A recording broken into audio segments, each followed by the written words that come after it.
how to report a talent or staff for misconduct. At VirtualStaff.ph, we are committed to providing a safe and reliable platform for employers to hire and pay staff.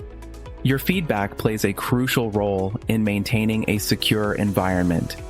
If you encounter any misconduct from a job seeker, such as spam messages, suspicious links, or inappropriate behavior, please report it to us immediately.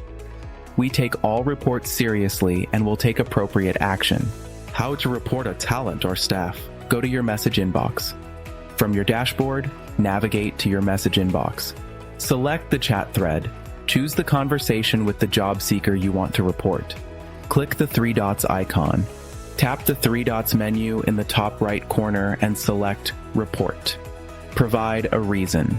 A dialog box will appear. Enter the reason for reporting and click Save. Once submitted, our team will review and process your report promptly. Remember, you're always just one virtual staff seat away from reliable, affordable staff.